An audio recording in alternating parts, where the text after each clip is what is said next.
సుమన్ టీవీలో మీ business promotions కోసం ఈ కింది నెంబర్ను సంప్రదించగలరు.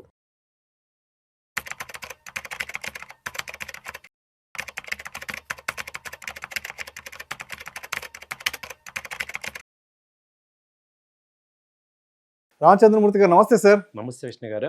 రామచంద్రమూర్తి గారు, బంగారం వెండి ధరల గురించి మాట్లాడుకుందాం. ఇప్పుడు మనం ఈ వీడియో షూట్ చేస్తున్న టైంలో బంగారం వెండి ధరల గురించి మాట్లాడుకుందాం. 24 క్యారెట్స్ 10 గ్రామ్స్ 1,60,000 రూపాయలు ఉంది. అదేవిధంగా సిల్వర్ కేజీ 2,60,000 రూపాయలు ఉన్నాయి. ప్రజెంట్ మనం ఈ వీడియో మాట్లాడుతున్న టైంలో సందర్భంలో ప్రస్తుతానికి ఇరాన్ దేశం పైన అమెరికా దాడులు జరిగే అవకాశం ఉంది, అమెరికా యుద్ధానికి తెగబడే అవకాశం ఉందంటూ కూడా మన వార్తలను చూస్తున్నాం, వింటున్నాం.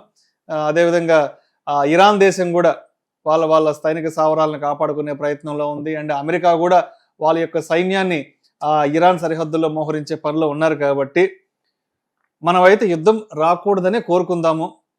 బట్ ఆ యుద్ధం ఆపే శక్తి మీకు నాకు లేదు కాబట్టి, మనకు ఎవరికి లేదు కాబట్టి, ఇన్ కేసు ఏదైనా ఒక అన్సర్టనిటీ వచ్చి ఒకవేళ యుద్ధం కనుక మొదలైతే అసలు ఇంకా బంగారం వెండి ధరల గురించి మనం ధరల పెరుగుదల గురించి అసలు ఊహించగలమా? వాటి పరుగును ఎక్స్పెక్ట్ చేయగలమా ఇన్ కేసు అక్కడ ఏదైనా ఒకవేళ యుద్ధం వస్తే? మీరు అన్నట్టు యుద్ధం రాకూడదని కోరుకోవాలండి. ఎందుకంటే రాకపోవచ్చు కూడా యాక్చువల్గా. అయినా ఇక్కడ ఏంటంటే వాళ్ళు ఇరాన్ మీద వాంటెడ్గా అమెరికా చేస్తుంది. ఎందుకంటే ఖమేనీని తీపిచ్చేసి వాళ్ళకి కావాల్సిన గవర్నమెంట్ని పెట్టాలి. వెనిజులాలో వాళ్ళు అలా సక్సెస్ అయ్యారు. అధ్యక్షుడిని లేపుకొచ్చేసేసి వాళ్ళకి కావాల్సిన వాళ్ళని తీసుకురావటం. అలాగే ఇప్పుడు ఇంటర్నేషనల్గా అమెరికాకి కొరకరాని కొయ్యి ఏంటంటే ఈ ఇరాన్ ఒకటి ఉంది. ఎప్పటి నుంచో లాస్ట్ టైమే ఇజ్రాయెల్ ఇరాన్ వీళ్ళిద్దరుగా ఇరాన్ మీద యాంటీ అవ్వాలని చూశారు. సో మనకి మొన్న లాస్ట్ టైం యుద్ధం చూసాం. అయితే ఇప్పుడు ఈ ఇరాన్ ఆంక్షలు వేచి ఈ అమెరికా వాళ్ళు ఈ న్యూక్లియర్ వెపన్స్ ఉన్నాయి వాళ్ళు చేస్తున్నారని చెప్పేసి ఇది తీసుకొస్తున్నారు. ఇప్పుడైతే చర్చలు జరుగుతున్నాయి అక్కడ జెనీవాలో. ఒకవేళ అది సామరస్యంగా అయితే మాత్రం పెద్ద యుద్ధం తప్పినట్టే, ప్రపంచానికి కూడా పెద్ద ముప్పు తప్పింది.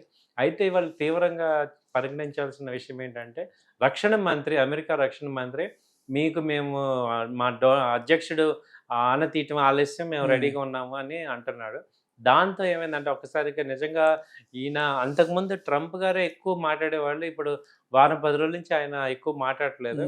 లేకపోతే ఈ పాటికి యుద్ధం వచ్చేసేది. ఆయన ఉన్న ఆయన నోటి దూరుసులతో ఎవరికి వచ్చేసిండేది. సో ఇప్పుడు ఆయన మాట్లాడటం ఆపాడు కాబట్టి, అసలు ఆయన కొంచెం డార్క్లో అయ్యాడు కాబట్టి ఈ మాత్రం ఉంది ప్రశాంతంగా. సో ఇప్పుడు ఏమవుతుందంటే అంటే వాళ్ళు ఇండైరెక్ట్గా ఇరాన్ని హెచ్చరిస్తున్నారు, తొందరగా మీరు డెసిషన్ తీసుకొని ఒక న్యూక్లియర్ దీనికి రండి అని. మేబీ అది కనుక చర్చలు జరుగుతున్నాయి. సో ఒకవేళ యుద్ధం కనుక వస్తే మాత్రం last time gold silver rally చూసాం. అందరూ చాలా మంది ఏంటంటే గోల్డ్ సిల్వర్లో ఇన్వెస్ట్ చేసి ఇరుక్కుపోయి వాళ్ళందరికీ ఏంటంటే ఒక మంచి అవకాశం, అలాగే కొత్తగా ఇన్వెస్ట్ చేద్దాం రెడీగా ఉన్న వాళ్ళు కూడా చాలా మంది ఉన్నారు. వాళ్ళందరికీ కూడా ఇది ఒక పెద్ద అవకాశం అవుతుంది. గోల్డ్ సిల్వర్ ఈసారి అయితే ఆపలేదు, ఎందుకంటే వాళ్ళు ఆ ర్యాలీ చూసి ప్రాఫిట్ చూసి ఉన్నారు. కాబట్టి ఇది కనుక యుద్ధం కనుక స్టార్ట్ అయింది అని తేలితే మాత్రం ఈ గోల్డ్ సిల్వర్కి బాగా రెక్కలు వస్తాయి. సో ఇప్పుడు ప్రెసెంట్ గోల్డ్ అయితే $5,000 దగ్గర ఉంది ఇంటర్నేషనల్గా. అంతకుముందు 4,800. నిన్నటికి కూడా న్యూస్ ఏంటి డౌన్ ట్రెండ్ క్లియర్గా ఉంది. 1 lakh ఇండియాలో మాట్లాడితే ఏంటంటే 1,50,000 దగ్గర నిన్న ఉంది. సో ఇప్పుడు ఇండియాలో నిన్న కూడా మాట్లాడుకున్న 1,25,000కి వస్తుందా, 1,30,000కి వస్తుందా, ఎలా వస్తుంది ఏంటనేది. బట్ ఈ యుద్ధం వల్ల ఏమవుతుందంటే ఇది ఈక్విటీ మార్కెట్స్ ఇవాళ ఎటు డౌన్ అయిపోయినాయి కాబట్టి దాని ఇంపాక్ట్ గోల్డ్ సిల్వర్ మీద ఉండి ఓవర్ నైట్ పెరిగే ఛాన్సెస్ అయితే కనపడుతున్నాయి. సో అయితే ఇదేంటంటే కేవలం న్యూస్ బేస్డ్. ఓవరాల్గా ఏంటంటే మార్కెట్స్ డౌన్ ట్రెండ్లోనే ఉన్నాయి. ఇది గోల్డ్ సిల్వర్ అదైతే గమనించండి. ఈ న్యూస్ కనుక పాజిటివ్ అయిందంటే గోల్డ్ సిల్వర్ విపరీతమైన పాజిటివ్ వస్తుంది. ఒకవేళ ఇది కనుక లేదు, యుద్ధం లేదు, అంతా నార్మల్ అయిందంటే మాత్రం అది మళ్ళీ డౌన్ ట్రెండ్కి వస్తాయి. కాబట్టి ఏంటంటే చాలా జాగ్రత్తగా డెసిషన్ తీసుకొని చేయాల్సిన టైం అన్నమాట ఇది. సో రెండో పాయింట్ ఏంటంటే ఈ యొక్క క్రూడ్ ఆయిల్ కూడా ధరలు బాగా పెరిగినాయి. సో $65 నుంచి 70 దాకా వచ్చింది. సో ఇప్పుడు ఇది 80 దాకా కూడా వెళ్ళే ఛాన్సెస్ కనపడుతున్నాయి క్రూడ్ ఆయిల్. కాబట్టి దాని ఇంపాక్ట్ మళ్ళీ స్టాక్ మార్కెట్ మీద, గోల్డ్ మీద ఉంటాయి. సో ఇవన్నీ కూడా పెరుగుతుంటాయి. కాబట్టి ఏంటంటే ఇది రేపు ఎల్లుండి వరకు కూడా మనకి ఒక క్లారిటీ వస్తుంది, ఏం జరుగుతున్నాయి, యుద్ధం జరుగుతుందా లేదా ఏంటనేది. కాబట్టి ఇది వెయిట్ అండ్ వాచ్ లాగా చూడాలి.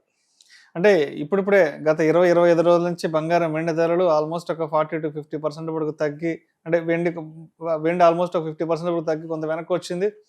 బంగారం కూడా 1,80,000-1,85,000 నుంచి ప్రస్తుతానికి 1,57,58,60 దాకా వచ్చింది.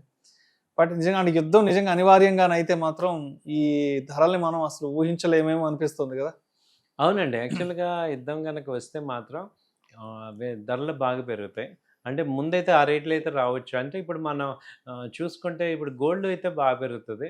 సిల్వర్ కూడా బాగా పెరిగే ఛాన్సెస్ ఉన్నాయి. ఎందుకంటే సిల్వర్ ర్యాలీ వచ్చిందంటే మాత్రం ఇప్పుడు ఒకసారిగా బాగా క్రాష్ అయింది కాబట్టి ఛాన్సెస్ ఉన్నాయి. అయితే ఇది న్యూస్‌ని బాగా అర్థం చేసుకొని మాత్రమే మనం చేయాలి. న్యూస్‌ని అర్థం చేసుకోవాలి ఫస్ట్. ఇంటర్నేషనల్‌గా ఏం జరుగుతుంది, ఏం ఏంది జరుగుతుంది? మేము చెప్పామని చెప్పేసి మీరు ఇన్వాల్వ్ అవ్వద్దు. న్యూస్‌ని బాగా అనలైజ్ చేయండి. ఎందుకంటే గంట గంటకి మారుతున్నాయి న్యూస్. యెస్. అది బాగా అబ్జర్వ్ చేయండి. గంట గంటకి మారిపోతున్నాయి. ఒక అనలైజ్ చేసే లోపే ఇంకొకటి అవుతది. ఇప్పుడు నిన్నటిదాకా ట్రెండ్ నిజంగా నెగెటివ్‌గా ఉంది. ఈక్విటీ పాజిటివ్‌గా ఉంది. ఒక్క రోజులో మారిపోయింది. సో, ఆ ఇంపాక్ట్ కూడా చాలా దారుణంగా ఉంటుంది. కాబట్టి దీని మీద ట్రేడ్ చేసేవాళ్ళు గోల్డ్, సిల్వర్ మీద చాలా జాగ్రత్తలు తీసుకోవాలి. తక్కువ క్వాంటిటీ చేసుకోండి. ఫ్రీ అమౌంట్ పెట్టుకోండి. మీరు ఒక 6 నెలలు, 1 ఇయర్ పర్వాలేదు హోల్డ్ చేసుకుంటే అన్ని అమౌంటే చేసుకొని చాలామంది ఏమవుతున్నారంటే ఎమోషన్ అయిపోయి అప్పులు చేయటం, వాళ్ళని వీళ్ళని డబ్బులు అడిగి అడ్జస్ట్‌మెంట్ చేసి ఇలా అంటున్నారు. అలాంటివి చేయొద్దు. అలాంటి మార్కెట్ కాదు ఇది. సో, మీ ఓన్ క్యాష్‌తో చేసుకోండి. Long term investment point of వ్యూలో చేసుకుంటే వస్తాయి గానీ ఇది ఎక్స్పెరిమెంట్లు చేయదు. ఎందుకంటే లాస్ట్ 2-3 మంత్స్ బ్యాక్ అంతా చాలా మంది ఎక్స్పెరిమెంట్లు చేశారు. ఇంట్లో ఉన్న పాత బంగారాన్ని తీసుకెళ్లి బ్యాంకులో కుదువబెట్టి ఆ వచ్చిన డబ్బులతో కొత్త బంగారం కొనుక్కోవడం, లేదంటే ఇంకేదన్నా ఈక్విటీ మార్కెట్స్ లో ఉన్న డబ్బులు తీసేసో, లేదంటే మ్యూచువల్ ఫండ్స్ లో ఉన్న డబ్బులు తీసేసి వెనక్కి తీసేసుకుని వచ్చి గోల్డ్ లోనో సిల్వర్ లో ఇన్వెస్ట్ చేసేద్దాం అనుకుని చాలా మంది ఎక్స్పెరిమెంట్లు చేశారు. బట్ ఏదైనా సరే మొన్న చూసినటువంటి ఆ ధరల్ని దాంతో ఇవన్నీ దృష్టిలో ఉంచుకోవాలి. అంటే మార్కెట్ లో వేవ్ ఎలా ఉంది ఏంటంటే చేసుకొని చాలా జాగ్రత్తగా ఉండాల్సిందిగా కోరుచున్నాం.